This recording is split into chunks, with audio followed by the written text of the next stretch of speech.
no one is controlling this. And so what's going to happen is there's going to be huge spikes in the next 5 years. I believe we're about to fall into a very deep cognition crisis globally. You can see in China, for example, they're already limiting gameplay usage of their youth. And the demographics of China is very different than a lot of other markets where the Hmm. elderly are outnumbering Right. children, like in Hmm. India, like in Europe, like in Japan. In China, it's more still the youth population that has the highest impact on their economy, and depression is skyrocketing because of these types of these game mechanisms messing up with our dopamine systems. So they're limiting things that won't happen in the Western world, right? So we're about to hit a cognition crisis. We're gonna. I'm predicting for you on this podcast, and in 5 years, we won't say who has ADHD. We'll be asking who doesn't.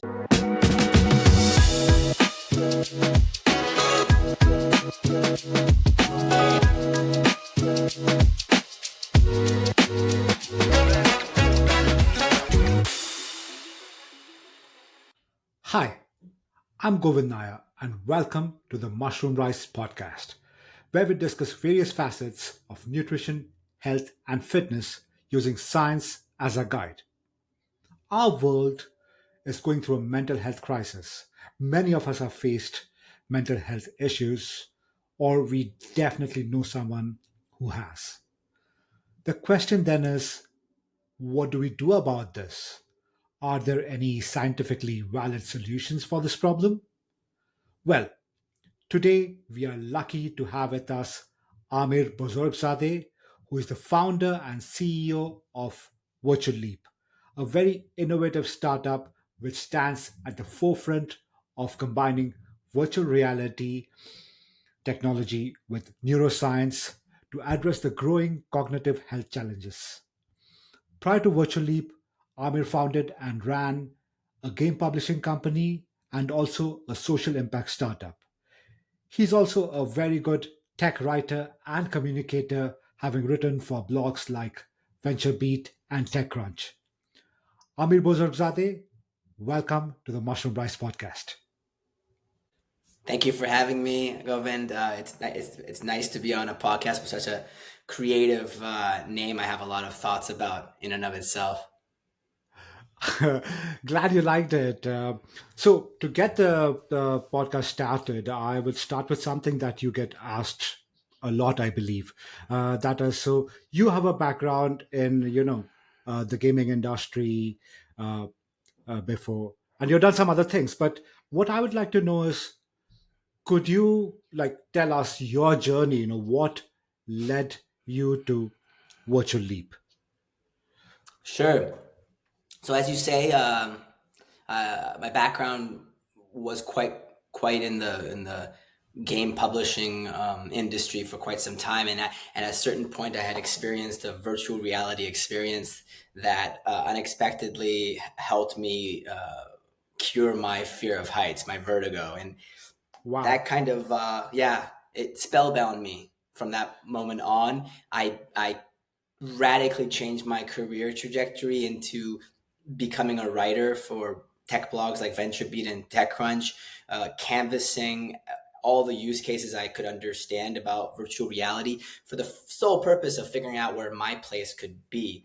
About three, Hmm. 4 years into it, I discovered. I mean, my conclusions were that this technology it serves a critical use case when it comes to educational and healthcare, wellness sorts of applications. And I personally don't like it for anything other than something that can help us transcend space and time. And that's really the essence of the company I created, virtually. That sounds great. Yeah, thank you for that. So, uh, that's like a like really experience. Like when you experience something and you do that and you feel like, oh wow, this is like something I did not expect, and then you see the benefits and you're like, oh wow. So you had a first hand experience in with the VR, and it actually helped your vertigo. Uh, so that's like a, I mean, like you saw it like helping you, right? So based on that, what can you say is like there are many other tools which like right now uh, what you do is like you're the basis of your company is like you want to help, like brain health, right? Mental health. And what do you say is like there are many other apps doing that as well. So what sets VR apart? Why VR is the question? Virtual reality, what makes it stand apart is that it's literally digital sorcery. It's kind of like when we wonder about lie detector tests. There's certain things that are Hmm. physiological in us that says the truth, even if we maybe want to lie. And Right. there's something physiologically deep within us that is separate to that conscious part of us that knows, for example, I'm in my living room. And that part of us, I believe, the nonverbal sides of us, the Hmm. parts of the animal nature of us, it's quite clear to me that in a virtual reality environment, that part actually thinks the experience is real. And Hmm. it doesn't like Sensory, why do yeah. yeah, the sensory, the our a lot of our chemistry is controlled by something that's nonverbal, and it is not. By nonverbal, I mean the part of me that's talking like, right now, and has a story of what my name is, and I have a historical background, all these like, abstractions that one part of me has. There's another part that's much more hard wired to my physiology that, for instance, why does my knees buckle and shake in that virtual reality experience? Why does that serve as a therapeutic environment in a safe, controlled way where my knees are literally showing me that I am having a visceral reaction to something that is digital? It's not real, and yet that part of me believes it is real. So, digital sorcery, hijacking the human system from head to toe, inside out, that can be used for that reason, for so many applications that I believe first and foremost should be therapeutic focused. Priority should be to helping us with cognitive disorders and illnesses, such as VirtuLeap is focused on as a niche, but also for all sorts of applications like agoraphobia, fear of people. Create a train experience, and start off with like an open space, and then start to control the environment by including more and more people, all the way to sardines, people like packed in that area. Hmm. And Right. exposure therapy can be done in VR with nothing could do that as an alternative. Right, like the way the I liked it, the way you put it as digital sorcery, and uh, I remember actually like from cognitive psychology there are the experiments where they actually like participants are given like questions like where there are like a binary answer like maybe a yes or no or something else but binary, and just by the researchers can just tell which option the participant is going to go for before they actually do it by just looking at their the retina. I mean they're not looking at it, they're like using some technology to kind of measure it, Mm. but they can kind of do it. And I think VR you like a VR device can also do it, right? You must have software and all integrated to measure all these I think changes, and like as you said, why the knees are buckling and all that, like the Yeah. physiological changes in a person. I mean that of course raises some ethical questions and all, which we will get to um, down the line.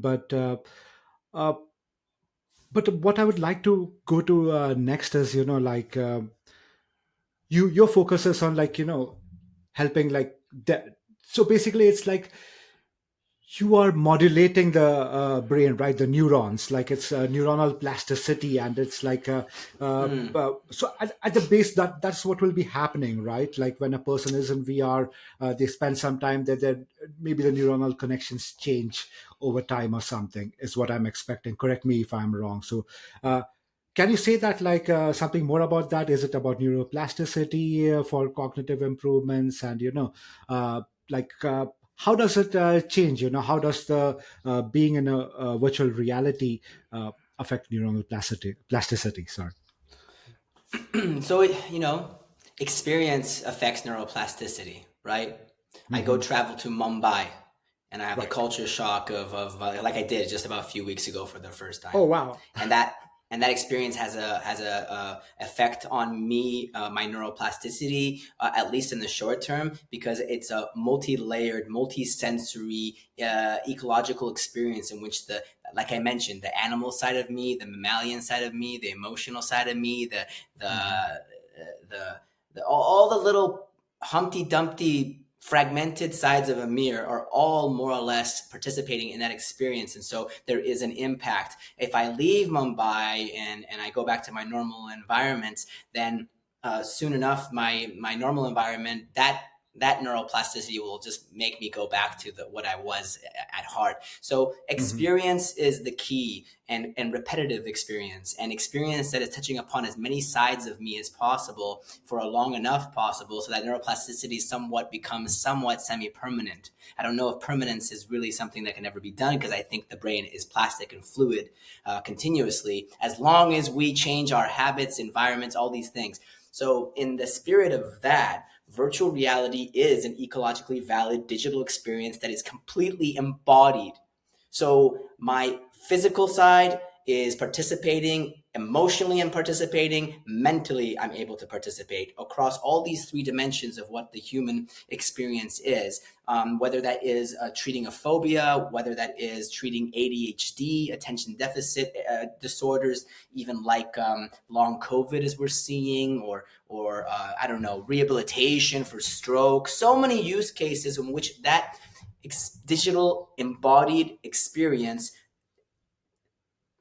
which is engaging so many aspects of us in tandem, in simultaneous digital experience. I'm using too many big words here, but that's the key. It's a virtual reality is a digital experience. I would say it's an experience not just like watching a movie as a passive observer, but it's one in which we are being engaged interactively with that environment in as an imitation of the real world. So just as our neuroplasticity can benefit from real world experiences, it can benefit to some considerable degree, significant Hmm. degree, with a virtual simulation of what that experience would be. And so a doctor doing therapy in the real world can also do that at scale, at very high quality levels at this point, in a virtual environment.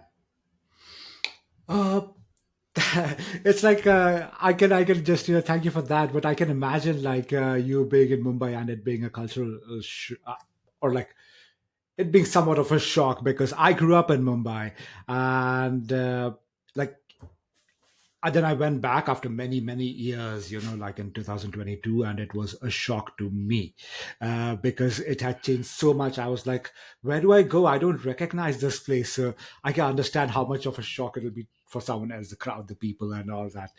But coming back, so what sets you apart?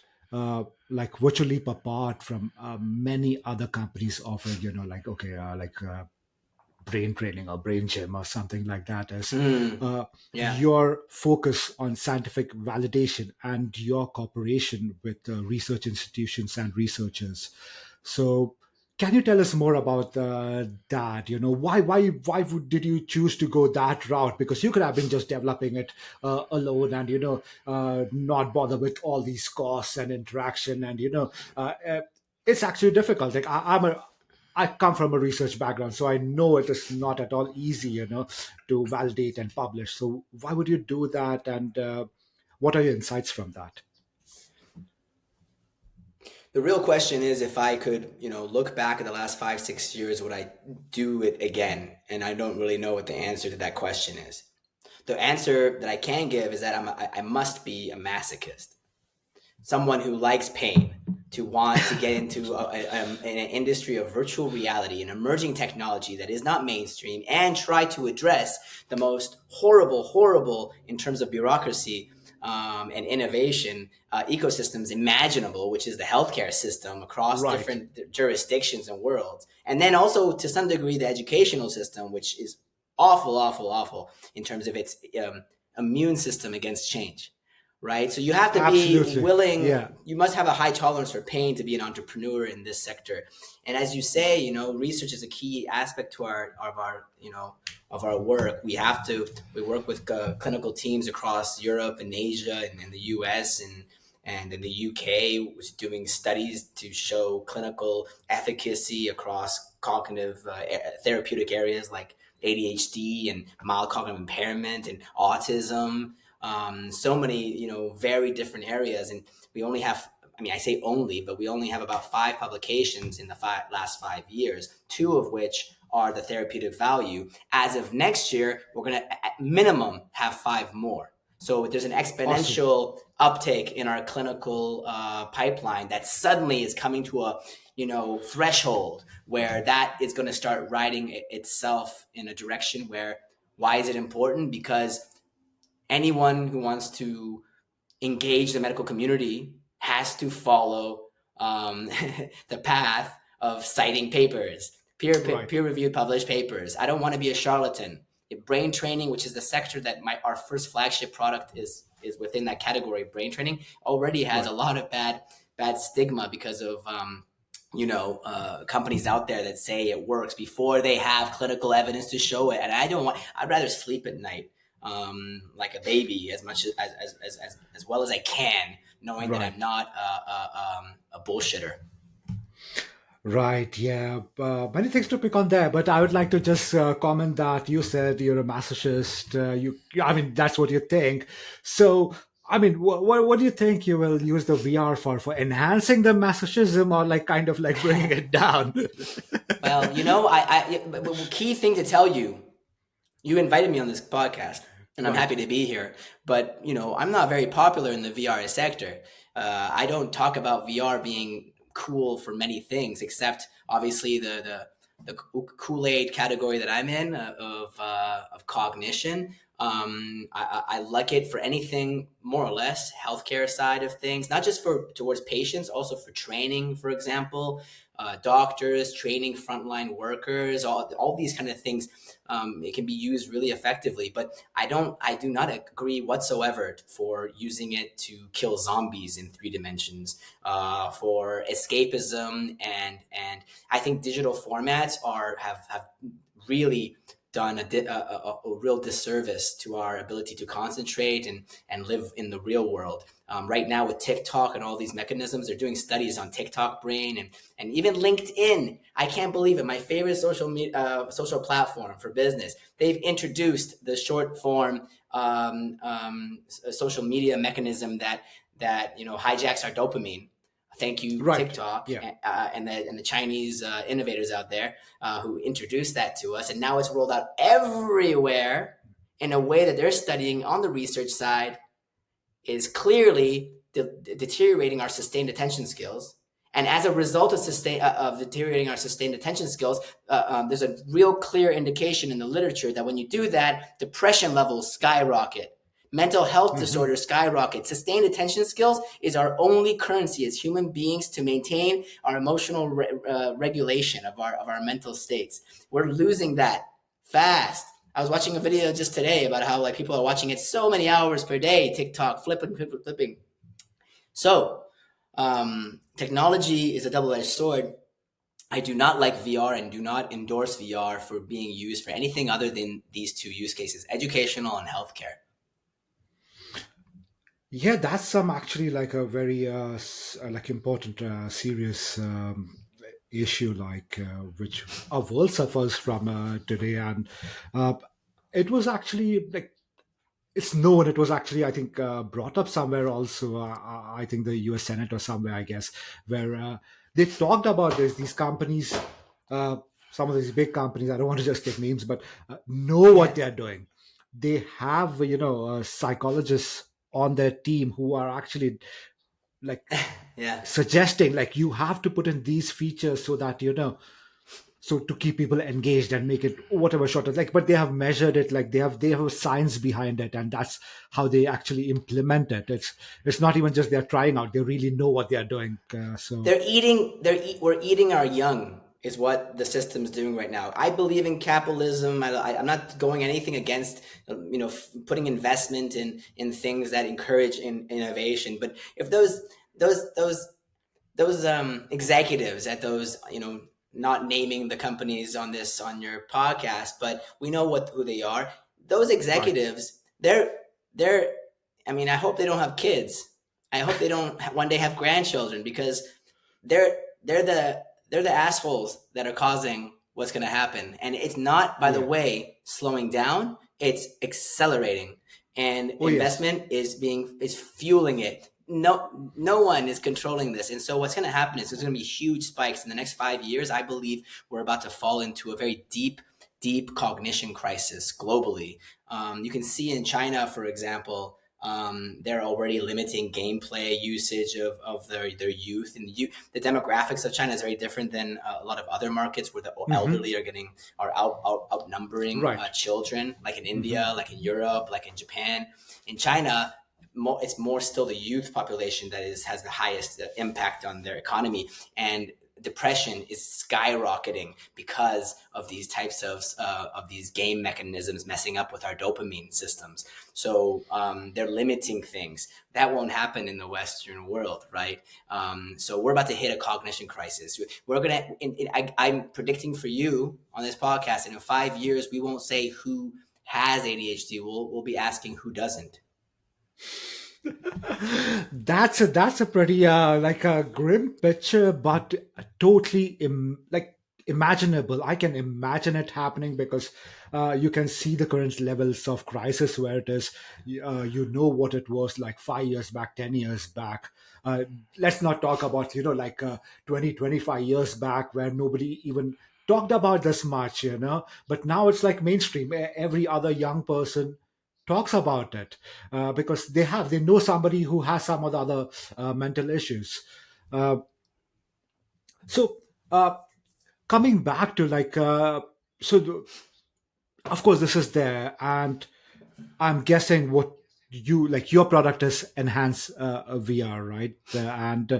Uh, and I guess you're coming up with many other like solutions to this. So what do you Yeah. expect? What is your solution? And do you think like what you're doing with Virtual Leap is one of the solutions to this ongoing crisis? So the flagship product, the one that's out, the one we're focusing on in the moment in terms of commercializing and finding distribution partners and continuously finding more research partners to keep on upping the ante on the clinical populations of those studies. So we can do some pivotal studies and show what we've kind of shown in some small pilots, that it has a very positive effect on ADHD. It has a very positive effect on even individuals with intellectual disabilities like autism and Down syndrome. Clinical is a huge thing for us always, as I mentioned. But that enhanced VR is a gym for the mind, one way of describing it.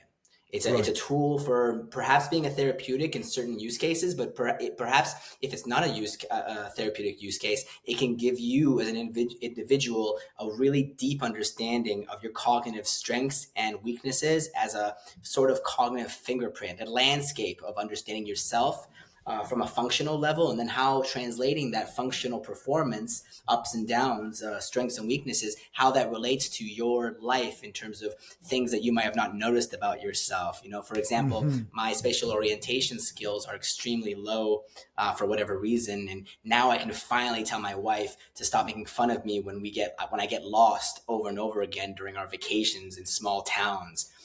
Because I can't find what the hell she's talking about, the true north, or I just can't remember things so well with spatial Right. recognition. And yet my word memory, for example, is fairly above average. So that tells me a story of these scores, the 24 categories of cognitive strengths and weaknesses that I get in my individualized report. They tell a Hmm. story about me, and they might even tell me even more in future advancements of our tool, how that relates to jobs that I would be really good at, or proficient at, or certain tasks or daily life activities that I would be good at and bad at. It's a very self knowledge tool aside from its therapeutic fitness cognitive fitness aspect. That said, we also have our second product launching within the next week, actually, 3 years of development. And it's a screening tool, a diagnostic, so to speak, for mild cognitive impairment, something that wouldn't be readily available like enhanced VR is. It's called CogniClear VR, and it would be a tool that a neurologist or a GP, a medical practitioner, would prescribe or indicate for someone to complete. It's a 30-minute screening tool to basically give a report to the doctor about the cognitive health of that individual. Are they showing indications of mild cognitive impairment as a precursor towards, for example, cognitive illnesses like Alzheimer's disease? Yeah, that sounds like really exciting. But uh, could you okay, that you say the way you say it sounds like I know it's awesome, but why do you can you kind of tell our audience what is the current state of the mental health diagnosis, because that's also a problem, right? Because right Sure. now I don't think it's so easy. So can you tell us how it is right now, and how much of an improvement your cognitive is like? CogniClear. Well, the Cogniclear, thing yeah. is, yeah, the thing is, it's such a weird. We have these MRI machines. I recently had to go to one, and I have claustrophobia Oh. as well. I need to use VR for that. I'm a mess, but I couldn't use the closed form MRI machine. It just looked like a coffin to me. I couldn't. I started having breathing problems, so I rescheduled and went to an open MRI Hmm. machine, which are Right. a little bit less available here in Barcelona, where I am. But so there was a solution for that. Even so, I was still like looking at the open part and breathing because I didn't like confined spaces. So Yeah. that MRI machine is one of the tools that doctors currently prescribe. It's an invasive tool. For me, it's incredibly invasive, right? And it's Yeah. not so accessible, right? Hmm. In the US, it can be up to like I think many thousands of dollars to even use one, to book one. Yeah. That's how so economically it can be very inaccessible to at least medium class and lower families, income families. So the paper tests that have been used for like 60 years, the Yeah. MMSE, the MoCA assessment tool, these are pretty, I think, despised by every doctor I've ever talked to about them. It's just that, what is it, 45-minute up to 90-minute examinations. I mean, engagement levels usually in a survey questionnaire, they drop after 7 minutes. So Yeah. you're doing these pen and paper examinations, and then another thing you hear is when they do.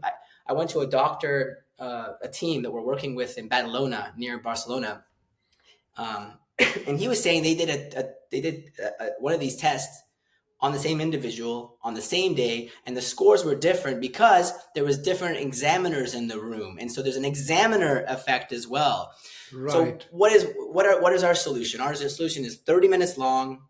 It's collecting all this body observational data in tandem to the actual neuropsychological examination. So you also get data points like what was the person's posture, which can be a biomarker towards cognitive illnesses, by the way. Hmm. We can track so many things that are physiological with the same one device, and it's examiner independent.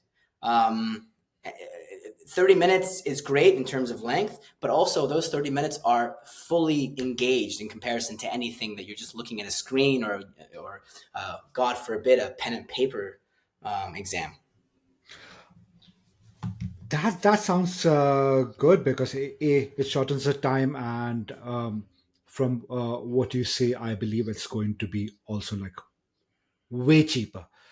Something like a VR headset, like, yeah, it's not a big massive machine, right? It's just something you put on your head. It's not competing with an MRI machine, but it's more accessible. It's less invasive, and it's more readily. I think something that people wouldn't fear using it. I think our mental health and especially when you need to do a neuropsychological evaluation that may indicate you have mild cognitive impairment, where your brain is stopping to work, and that means your personality and your whole life as you know it could be potentially impacted. The level of stigma Right. that can surround such a thing. We need tools that are earlier precursors that we don't do when we're in our 50s. We do it in our 40s. We don't just do it in our 40s. We get, as a society, destigmatized and do cognitive evaluations in our 30s, in our 20s. We should be doing an annual checkup with tests like this. Now, this doesn't have to be my tool. This is just my fate being one of the creators of this, but and a masochist who will stick with it long enough that it actually goes out into market. But we do physical evaluations. We should do cognitive ones that are fairly advanced and, leveraging technologies like VR that engage us from head to toe. You're too humble. Yeah. But uh, can you walk us through what is it like? Suppose a patient goes to a doctor and puts like one of your devices on. What is it that they experience? Is it like a game? Do they have to go through tasks? Can you walk us through that, please? Yeah, so for enhanced VR, you have 15 games in the library, and we call them games because it's easier to say that than a gamified neuropsychological assessment tool, right? It's less syllables. But when we look at CogniClear, it's not a library of activities. It's an actual examination that you have to complete from beginning to end, which consists of 14 of these, tests, mini tests that you go through. And one is testing your problem solving skills, the next one's information processing, and so on. So enhanced VR can be bite sized. You can play one game, stop, go out. You can play three of them. You can play all of them, but it's really just start and finish as you like. Whereas the CogniClear is kind of a test that you really need to complete from beginning to end, and it's not really gamified. It's not gamified as a game like an arcade. You could feel like enhanced VR is kind of like little puzzle games, right? Right. But CogniClear is more like a gamified test that if you ever watched Mary Poppins, it's like a spoon of sugar helps the medicine go down. Yes. Okay, I get it. Yeah. So you mentioned earlier that just some time back that in one of the paper-based tests, different times during the day, there were different scores, but that's also related to our brain activity and what we do, what something's better at certain times of the day. So that is there. It's not like constant throughout the day. It changes. Like when you wake up till the end of the day, when you go to bed, that do you account for that change? And uh, of course there's changes within a single person throughout the day, but also there are changes. Everyone is different, right? As you said, like there's a fingerprint. So uh, you have the set of of course there's a gamified, and then there is this CogniClear test which you have to do in 30 minutes. So do you account for these differences in the cognitive, let's say the cognitive muscle, let's say, or the cognitive fitness throughout the day, and the variation between individuals? What you're asking for is a very tall order, but such an interesting one because we don't have the resources to have individuals play our games multiple times of the day. Although that's a very interesting study to run. We know anecdotally that what you're saying is absolutely true. But if I were to have you play 15 of these activities, and I were to Hmm. show you and show myself, even for myself, a spider web of the general shape of my spatial orientation always being, on average, because we have a proprietary scoring system across 70,000 individuals, demographically profiled, and we know Oh, what wow. that average 70th percentile is an average score. And we can see how your spider web kind of shows a caricature of your strengths and weaknesses that more or less always stays as that shape. It might go a Hmm. little bit down here, a little bit up here in fluctuations, but the shape of Right. one being overly developed, like you're always going to be better at this particular category, but always a little bit less than the other one. So it's kind of like on the averages and so on. I've never seen anyone who because they're tired in the at the end of the day, their shape is broken. You know what I mean? And I think that's the most important thing. It's not how your exact score is for one specific cognitive category at a certain time of the day. Because I can tell you one thing, that might, let's say you're tired and it might affect one of those scores, but another one might not be. It's whether we start to understand the general shape of our general landscape, and that's mostly our focus right now. But 100%, I think the nuances of what you're indicating is something that will need to be looked at more carefully. I just think it's not the front line of our attack at the moment, because no one knows anything about themselves. We have to start by showing them the general canvas first. Right, right. No, like I can understand the difficulty in doing that, but I also understand. I agree with you that the general shape of your capabilities won't change much. In fact, I think there is also like a lot of research which shows that a lot of what a person will become or learns happens like in early childhood, like when you're very very young. I think till the age Yeah. of 3 or something, and then you kind of build on. Of course there's neuroplasticity, you can always learn new things, but a lot of basis is set that time. However, there's also the concept of like the desirable difficulty in cognitive training, which is that you learn the best when you're pushed to the edge, when you don't go Right. over the edge, but when you're right at that. Like, do you account for that, or do you see that, or something in your product? Yeah. So we've been trying to work with, not trying to, we've actually, like when we limited the consumer version, we use it to collect data. In exchange, we give access to the games. We don't monetize that. All But right. when we were monetizing it towards companies that we're, focusing on, we have to start limiting the free version. And so we limited the access of the library, and we immediately got some complaints by certain people, that were Hmm. using it regularly. And one person was an Olympic shot putter that was training for the Olympics and using enhanced VR as one of the resources to help him train and stay Hmm. fit, get the edge.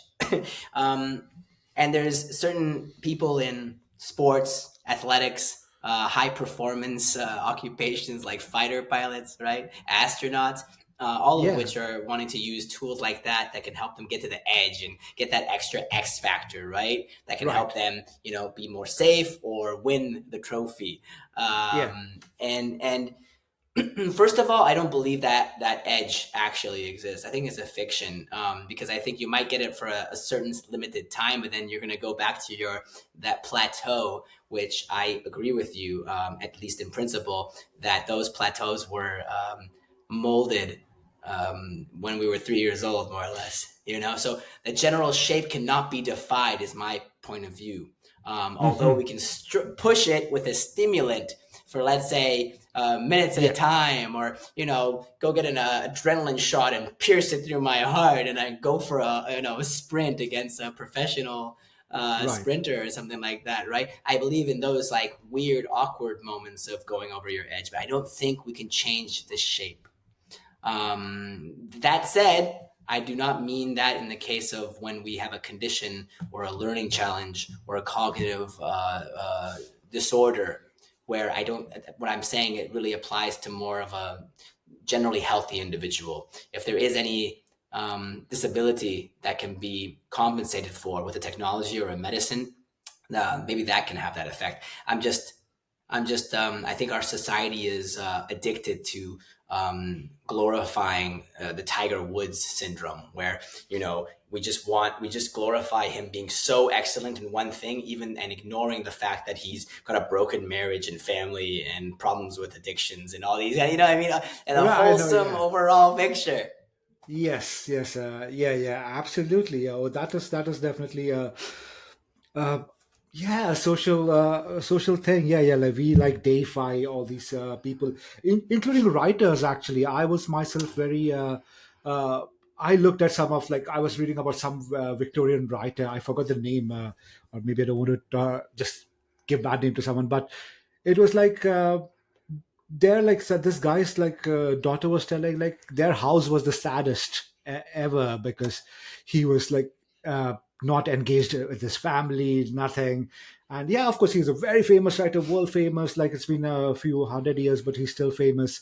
So I've many people who are like so high up in their fields. You can see them. If you like chess players, maybe they are like.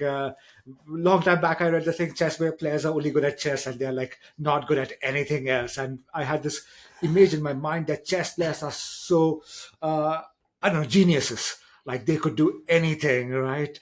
Uh, Yeah, so it's an so I hear, illusion. It's an yeah. illusion. It's an illusion, and it's causing even more mental health disorders. As not just TikTok, but it's also these social paradigms that are complete nonsense.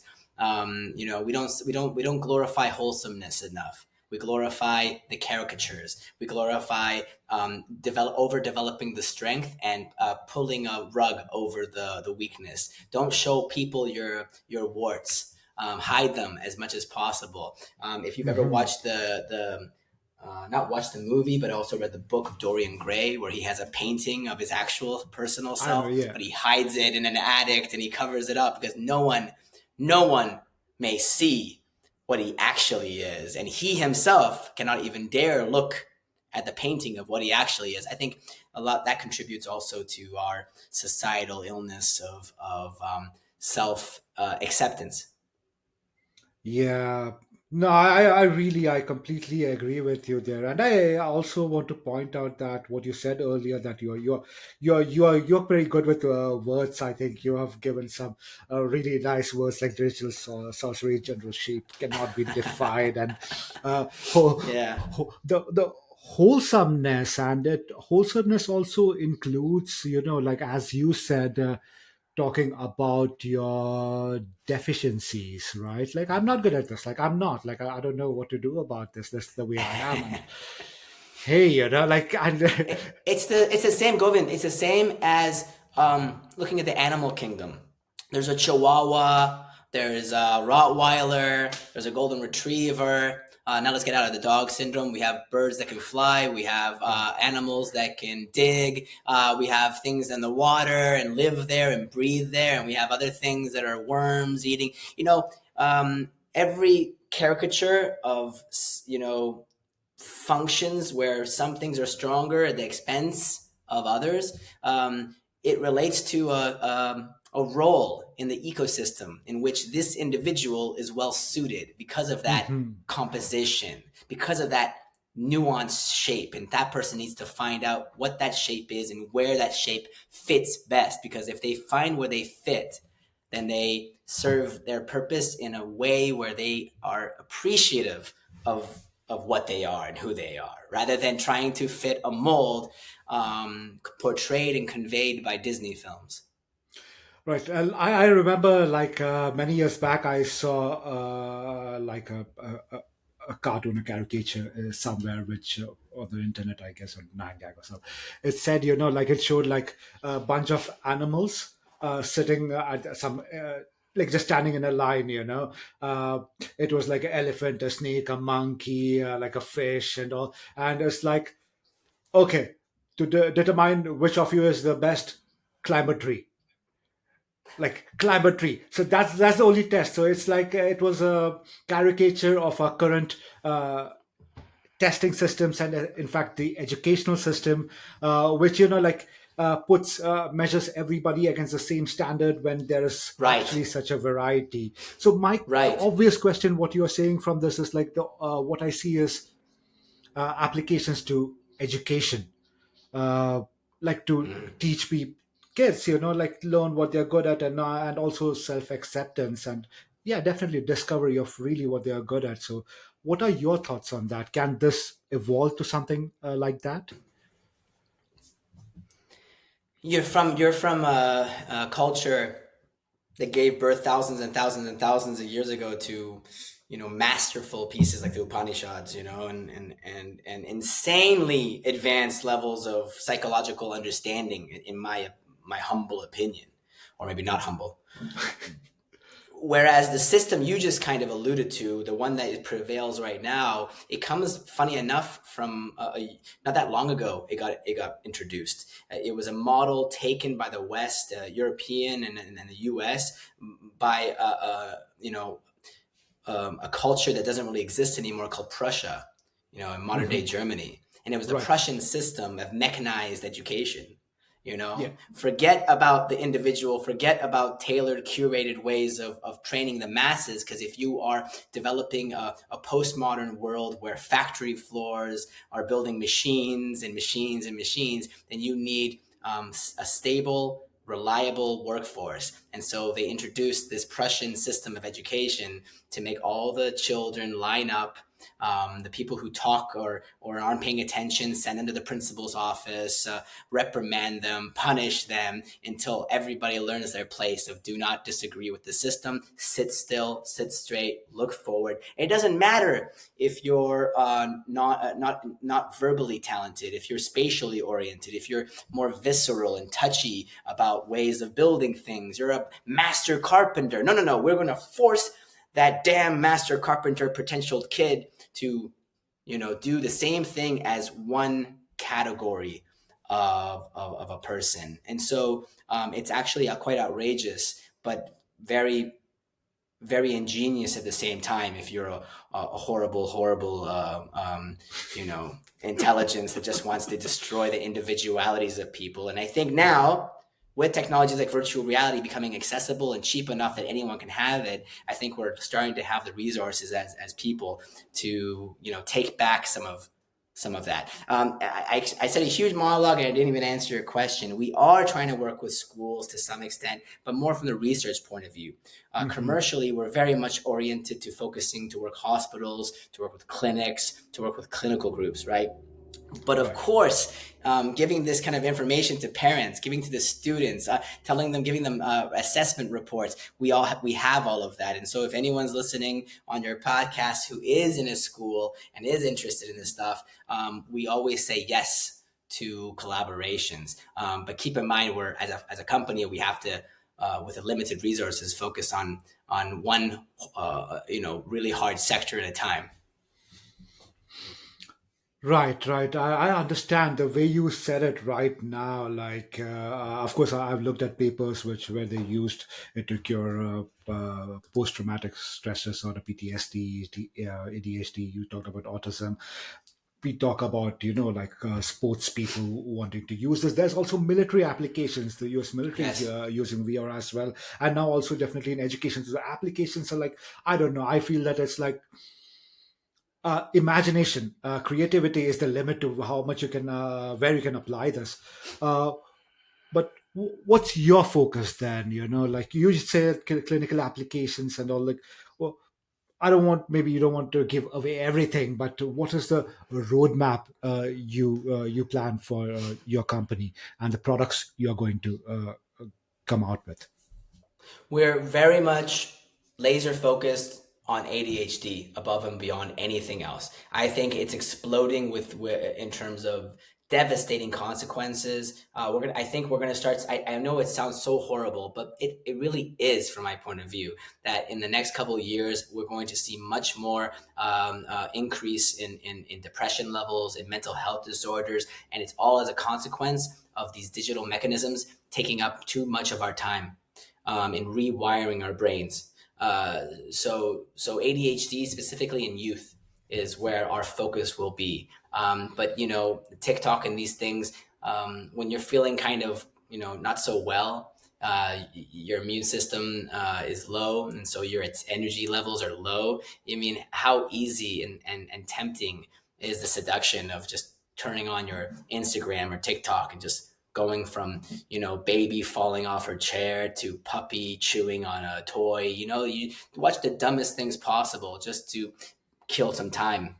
So I understand the seduction of it, but the consequences, in my opinion, are compounding every second now, we are focused on counteracting and rebuilding sustained attention muscles so that an individual can better regulate their emotional and mental states. Yeah, no, I hear what you're saying, and like sometimes I hear it and I feel I should, like commend you on your, like perseverance to stick to this because I will look at it and I'm like, wow, this is like David versus Goliath kind of situation. You have the huge companies pushing these things, on the Yeah. population who don't know, who are clueless, and then you are standing, there's one person like, hey, this meek voice like telling, so it's, yeah, like really like kudos to you, Well, but I would like, that the thing, Govind, I think the thing is actually, sorry to cut you off. I think, well, at least we create these technologies and make them available. So when the shit hits the fan, which it will in a few Mhm, years, people by right. their own interests will start Googling, what could I use? What can I do? They'll go, gyms will have this kind of stuff available. Do you know what I mean? So I don't think Hmm. we're not going to win against Goliath. But Yeah. at least when people start suffering enough, tools like this will be already polished and ready for access. You know what I mean? Maybe dystopia is inevitable, but at least we can give ways for people to notice the shadows on Plato's cave, turn around and climb out of the self-imposed prison of perception. Very well put. Very well put, I'd say. Um, I would like to actually bring it back to the clinical side of things, because you interact with a lot of researchers, and I'm sure medical practitioners.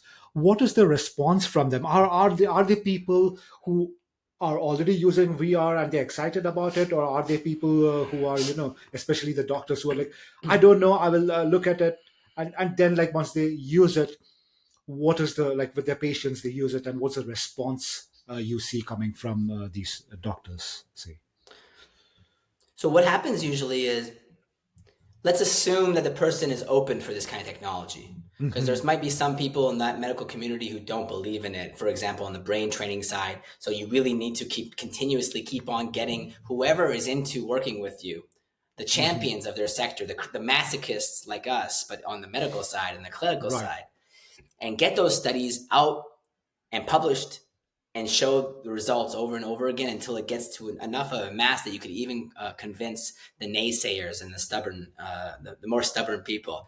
hmm, But if they're into it, typically research teams will want to develop these things by themselves. And yeah, my complaint is usually when they develop it by themselves, it's really crappy stuff. I mean, because yeah, who's developing it? They don't have AAA game studio developers who are really well experienced with using game platforms like Unity or Unreal Engine. They're just having students learn as much as they can of Unity and use really basic graphics, and then they do a study using their crappy virtual reality based version of what we've created, and they have it done for like 45-90 minutes of a really poor experience. And even with the poor experience, you'll see 7,000 studies worldwide of VR being used in these kind of applications. They're right. always positive, even though it's crappy as hell. So I think researchers out there shouldn't try to be pretending that they're world class developers and designers when they create these prototypes, and then they do the study in which the population is suffering doing the study, but they're being paid so they do it. And then after the study, they just throw away this thing. Why not work with companies like us that have a polished solution that's well designed, developed after many years of fine tuning? Um, and so I bring that up to you because now that when we talk to people, researchers who are interested in VR, they compare what their paths could be. They're going to do a study. It wasn't because of us they did a study. For example, 80% of the clinical teams we work with, they were already going to do a study using VR Hmm. for, let's say, chemo brain or PTSD. They were already going to do this. They were planning to create their own solution. So then they find us and they can go, oh, we can just focus on the research and and work and collaborate with a company that doesn't charge them anything to use it for the research. And in fact, even we apply for grants together and then get funds together that helps fund us as well for the duration of the study. So it's always a win-win, more or less. The quality of our solution, if you go to YouTube and look at the clips, I mean, we really spent proper times creating this experience. We have, even though it's not a B2C oriented solution, We have on the game on the app stores like Meta Store, we have a four out of 5 star rating from Hmm. the general population. So you know, it's always a positive experience. If the person has a negative experience, I mean, no one's perfect. We did our freaking best. We survived like cockroaches to make this thing available, and are not very profitable, by the way. So you know, God bless my team for sticking through it. Right, right. And I agree with you because I worked as a bioinformatician, and I know the attitude, how it is like, hey, something has to be done. We do it, I have to learn a new language. I've never programmed in Yeah, Java.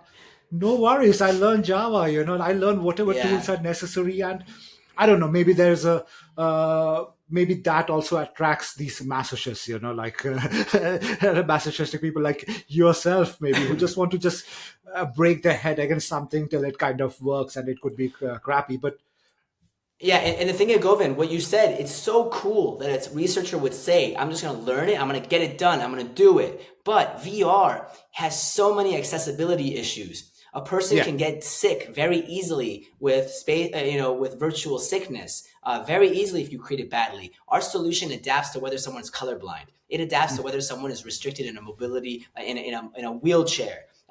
That took 3 years to create, back and forth with hospital partners. And this researcher is going to put some individual in there without any real understanding of the ethical consequences of what you're doing. You could as easily create a trauma in VR, badly created. And so my point of view is, I think that that kind of attitude is so well deserved that, I mean, it's worthy of appreciation, that go gettingness, but in Right. VR, in healthcare, these solutions need to be developed by experts and people who are not just doing it the first time. And we need to have ethical concerns about the effect of these cyber realities. Yeah, yeah, I agree with you. And, like, thank you for putting it out there, because if any Yeah. researchers are listening to this podcast and you, Don't uh, do it. yeah, yeah, just contact Amir and his team, Think it was, twice. yeah, just contact Yeah. Amir and his team at VirtuLeap. You can find them easily, I Find guess. a way to work together with some commercial partner who has been working their asses off for many, many years, developing the solutions. And forget cognition. Like, there's so many companies. Well, some of them are dying or dead, but there's some that are still alive, and working collaboratively with the research community could help them survive. So it's like, the clinical world and the commercial world need to partner more, and consistently. Definitely. We are kind of getting to the end of our time, but I have actually, like, really, I feel like I can ask you so many questions, but like, we should kind of, you also, like, your company also has AI. You use AI. Can you tell how what role artificial intelligence plays in your product? Sure. The AI, we don't apply any of it in terms of the gameplay. There's no customization or, let's say, dynamic adaptation to an individual based on their performance, which would be a different way of creating a tool. Our Right. tool really just is based on standardized levels, and you go up and down based on your performance in a way that's kind of like allows our scoring system to be exact and Hmm. objective. Um, Right. when you look at AI and where we are using it, we're much more interested in the data side of things. Hmm. For instance, our data infrastructure is capturing physiological data with the psychometric data and the postural gesticulation of the arm, shaking of the knees data, about 300,000 data points every 3 minutes. So the level of data that we have is unprecedented, an order of magnitude more than anything that would be screen based. And the only way we can extract the treasure trove of insights and maybe potential digital health biomarkers generated from those is to apply machine learning algorithms. And we're working on that, prototypes of that currently. What we do have already operational that is machine learning based, it's not, let's say, AI. I wouldn't go that far. Right. Is we take some of the physiological sensors like pupil dilation tracking and heart rate variability, and we calculate using an algorithm that tells you what the cognitive load of the individual is in real time. How much are they Hmm. focusing, and also their stress levels. So we basically are leveraging physiological sensors with machine learning to give us these real time insights, and that's that's the extent of what's available currently. But I think the biggest value of AI for us is, can we find something in the data of a 25-year-old that can tell us something that he doesn't need to wait 20 years before finding out? That there something, is there a biomarker deep, deep, deep in their data profile that only a volumetric data set Hmm. provided by a technology like virtual reality can make possible? Yeah, awesome, and I really like wish you all the best in finding something like that because Yeah. it will help a lot of people.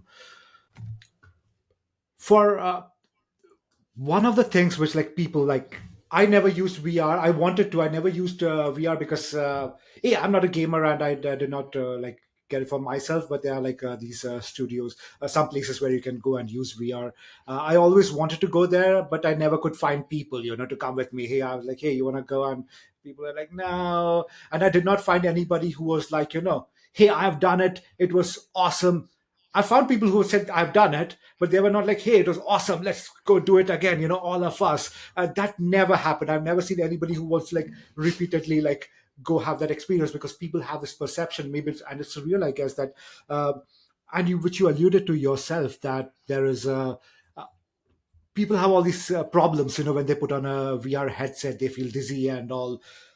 What would you say to those people who think that, oh no, I don't want to go near these things, I don't want to feel dizzy and like puke on the floor of the clinic Yeah. or something? Well, the 4 years ago, the prices were three times as much as they are today. Now they're about $400 for the best headset Hmm. available. Right. Post COVID, right? A lot of that Yeah. that changed up during that period. The quality, the graphics, the resolution are so much better.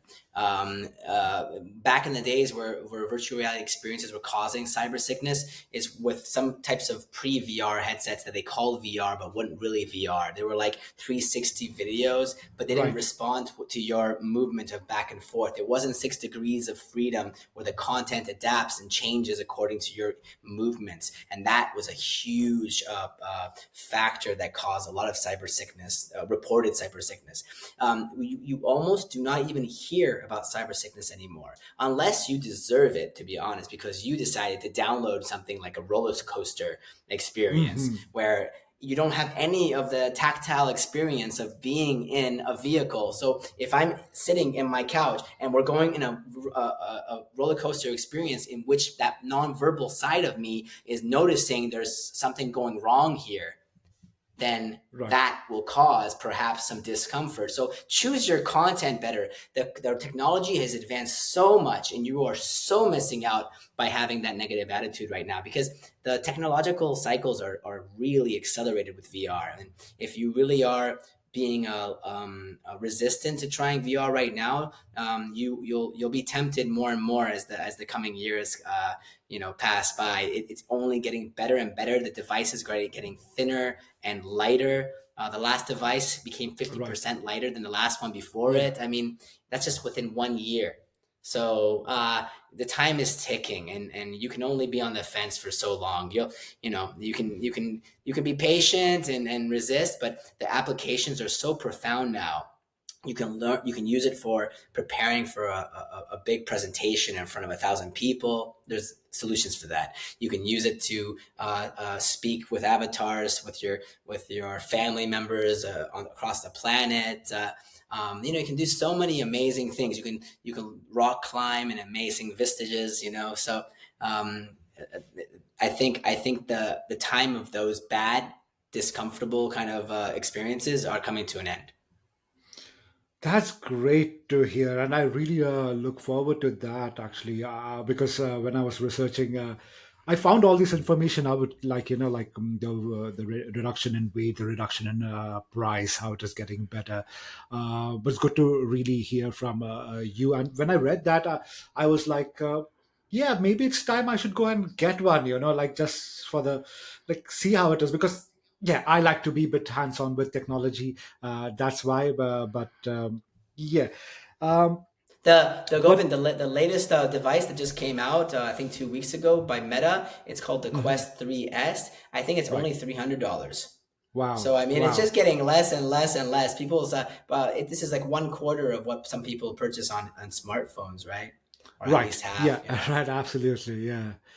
Um, Before I ask my final question, what I would ask is like, is there something that you would like to talk about, which maybe I missed asking, I did not ask, and is there something that you would like to see, like add Well, on? I think yeah, I think that data privacy issues are still extremely important.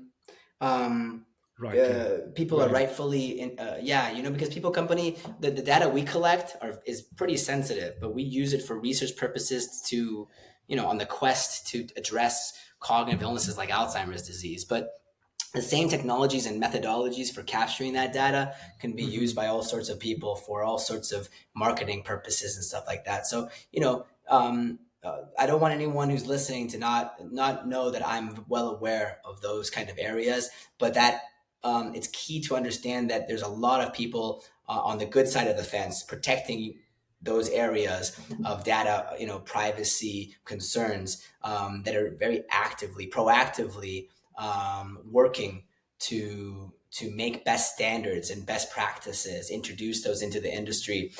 It's not like it was 5 years ago. We've become as an industry very very sensitive and very I would say diligent in even anticipating ways in which Hmm. that data is being collected and how to protect it in advance. For example, our data, we store it and encrypt it across multiple layers in which nobody, I mean, HIPAA compliancy is what we call it, right? But and you Hmm. can never be 100% HIPAA compliant, especially with an emerging technology. But um, I would say companies have everything they need right now to be virtually, as safe as possible. Yeah, yeah, absolutely. Yeah. And yeah, that's thank you for bringing that up because that's a very important topic. But before I let you go, one final question. Uh, what, because we are talking about health and mental health, what non VR related health tip would you give to people? I mean, walking minimum 10,000 steps a day is probably one of the most important things I could ever wish on anybody to take that very seriously. Hmm. People don't take that seriously, especially in countries like Canada, where people are driving a lot. Yeah. You can barely get to fit 5,000 in those, and I think that's a really small amount of steps per day. Um, Hmm. I feel stupid to say these things, but like every time you drink a glass of water, I think you should do a second glass right away as well, because I think we don't drink ever enough water in the modern culture. Right when you wake up, drink like a half liter minimum before you do anything else. Yeah. The simplest things. Our homeostatic systems are designed to keep us well. We just do everything possible, or we don't do everything possible, the basics, to ensure our health. That's really good advice, and I agree with all those points 100%. It's been a really great talk, and thank you for like coming on the show and sharing your insights. I hope we can, connect again back, like maybe like few months or next year, like when you have launched a few more products and you have those five more papers out and so much more data. I'd like to hear what you have to say then. But awesome, and wish you and your team all the best, to like get these things out and actually literally like help humanity, I guess. Well, yeah, we're doing our best to do our part, and it's always a real pleasure to share it with open-minded, intelligent people like you on the forefront as well, on the side of science and data and technology. So I think the more we collaborate, the more we communicate, that only strengthens very very important bonds to be strengthened in society. Awesome. Amir Bozorgzadeh, it has been a pleasure to have you here. I hope you enjoyed that conversation with Amir as much as I did. Not only did I agree with everything he said and got to learn a ton of new stuff, I wholeheartedly support his mission and appreciate the dedication of his team in bringing such innovative solutions to the market. We will be bringing you more such guests who can elevate our understanding and knowledge in our quest for better health and well being. See you next time. Till then, stay healthy and stay wise.